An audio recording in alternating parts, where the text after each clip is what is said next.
Let me start with the Daily Guide and it's reporting this morning. Equiapim Benkum Division endorses NPP. Samuel Oku in a handshake with Osaberman Siedu Okonwa Babio III. And there's one NDC women organizers chase chairman over a shower comment. The women organizers of the national and see the pictures on the front. Apparently, there was a protest over that. Now, anyway, now yes, 2.37 million euros ambulance case. Jakpa was not honorably released. That's army. So the debate was whether it was dishonorably discharged or not. And the man kept saying, the army secretary kept saying he was not honorably released. Yeah, I've been trying. And there's a lot of debates now. So if you were not honorably released... Doesn't mean you were dishonorably discharged. But he could have just used the word dishonorably. Then it would have fed into the criteria for discharging that the law makes provision for. But he kept insisting that he was not honorably released. I think he makes a point that suggests, I'm saying that could suggest that he was dishonorably, discharged. However, you can also defend the fact that he was not honorably discharged may not necessarily mean he was dishonorably discharged. Because this is how it works. A term would have definition. Yes. And there will be elements that feed into that definition. If you want to use dishonorably discharged, you will have to meet that particular term and the procedure that was required for that to happen. So I think he was careful and strategic in saying not honorably released. But the difficulty then was that back and forth, was he dishonorably discharged or he was not honorably released? So now the argument is not about how he was asked to leave the service, but also doesn't move away from the fact that he engaged in certain practices that the service deemed as not good. Yes. So he believes that if I am dishonorably discharged, it would have to go through a procedure. He believes that did not happen. But it doesn't negate the fact that he engaged in certain practices that in fact, service deemed as... Those practices, if he did, would have been determined and found to be true or false by going through that procedure. You get the point? So that's... So you see, let me make it this way. Before you dismiss me, you would have taken me through a procedure. Yes. However, you can advise me to resign. Yeah. Based on something that you suspect I've done plenty. Yes. And in that case, when you advise me to resign, and I resign, that's it. But if I was asked, you may have concerns, but the fact that you didn't take me through the processes, which, led to, which could have led to my dismissal. You cannot say you dismissed me. Yeah. You can say he didn't conduct himself properly. But was he dismissed? No, I wasn't dismissed. If I didn't conduct myself properly, and you said, okay, but was he discharged because of misconduct? What is the misconduct? Because the misconduct would have then been told to me in the face. Yeah. This is what you've done. And given on opportunity paper, to respond. I don't know what happened in Jakpa's case. I've not been following, the proceedings lately. So, well, it happens in law that sometimes a single word can have a lot of contention over it and its usage. So we'll follow that particular end. Now, the Ghana Publishing expands to Kumasi, and MD drives innovation, and it has a picture of King David, David Asante, on the front page there. The last one, cement price fixing won't address increment. That's also on the front page of the Daily Guide paper this morning.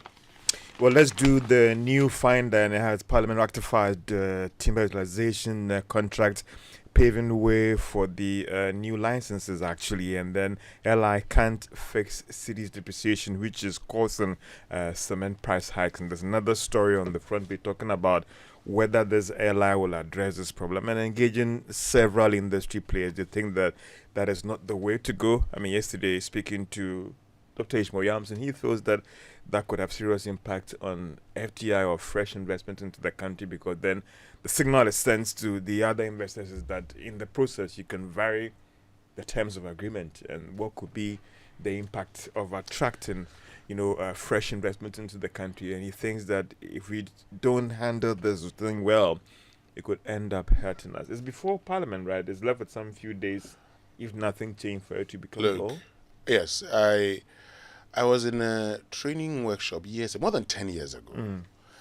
And there was this petroleum engineer, Raymond, who had, and specialist who had come from Dundee University, I think Aberdeen University, from Scotland. He said something. He said that, look, in 2014 at the time, he said oil prices could even go as low as $30, and producers of oil will still make huge profits. I remember that very well. Yeah. The point here is that it gets to a certain time, that we must also look at the interest of the people. This is not a difficult thing to do. In fact, when the Director General of the Ghana Standards Authority was here, he talked about the fact that even some of the cements, its use, what we use it for, is not what it's meant for. Yeah. Okay. All they are saying is transparency on pricing. I do not think that should be difficult. But that is something the trade ministry can get access to. That is something that. But that is something that they want all of us to also get access to. But again, when you try to appreciate the causal effect of the hikes, it is not about transparency that will address the problem. You see, it's important. Look, so it's the city that is causing the problem. I suspect, for example, that you are running like a cartel, if that is my suspicion, how do you disabuse that? Show the pricing formula. Show to me but I'm saying that it will be, because you see, if today I understand that it's beyond you to deal with that problem, because the Standard Authority can get access to that input cost or input information and release it to the public. Can they today? How do they do so? Are they mandated by law to automatically access that? They say they were not. They said the earlier regulations they made did not have that in play, and that this one is specific to. In fact, I get you that sometimes inherent in some of these thinking may be some sinister thought that, let's try and push them in this corner so that we can do this with them. But I think that these manufacturers have not done a very good job in responding to the most important claim here. Tell us today that no problem, we'll be operating like the oil marketing companies. Yeah. We will also be publishing the same thing. You don't even need this LI to compel us to do so. Will deal with the problem about the city? I don't think so. I think you're getting it wrong. I think it deals with the comes back to the there's an inherent suspicion that they are able acting to in ways fix that are not. the issue Hold with on the a second. city. Hold on a second. It deals with the suspicion of profiteering. At least we remove It that. disabuses. Yes. That whole. Listen, and this is the point. Today, when it comes to petroleum pricing, we know. And so today, I sit here, and when I check the depreciation of the Ghana cedi consistently, and I can reasonably infer that, well, in the next pricing the world market. If I know you are sure what the margins are. Prior to the price deregulation of petroleum products, you remember the commentary that that would, force prices down. There's a cartel in there and all those things. You see, the cartel has that addressed that problem today? No. Today, no, hold on. Today, the big four have the same price margins. So others have less. So it is up to you. And today, you've actually seen people beginning to make a case for the other petroleum companies. And they have said that, well, if the Ghana Standards Authority and the NPA says these products are wholesome, you might as well go and purchase them. No, I get your point. So what is preventing the people from even making the assurance? Because it will render useless this entire, what they call it, law. For giving us the assurance that, don't worry, we have this website.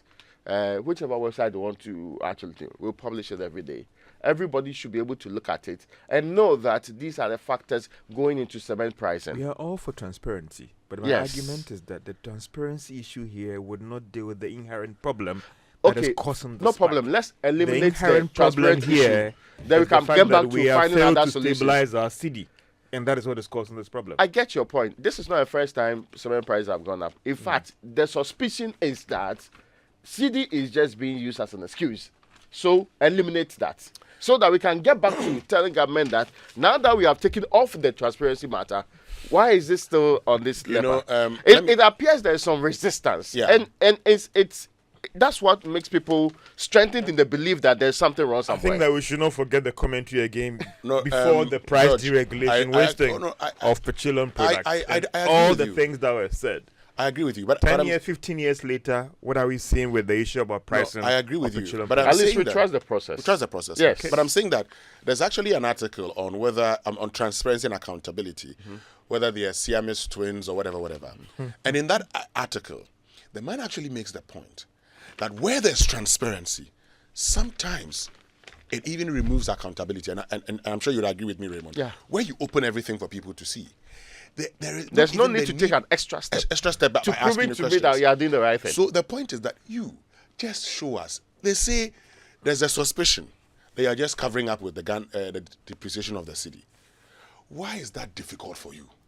Okay. Show us, and we'll take it up from there.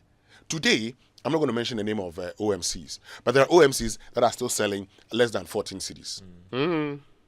There are OMCs that are selling less than 14 I be cities. suspected when I see is it really true? Yes. Anyway, let's get into the other stories. And two other stories on the new finder says that embrace the cylinder circulation module, so coming from the NPA board. Yeah. Now, the Daily Graphic is reporting this morning, Agenda 111 to create 60,000 jobs. President Akufo-Addo and Adentan would electorate keep to tradition. An ambulance case, okay, that's also on the front page here. Jakpa was dishonorably released. Okay, well, that's not really what he said, but 5 regional airports not commercially viable. That is according to the Auditor General. 5 regional airports.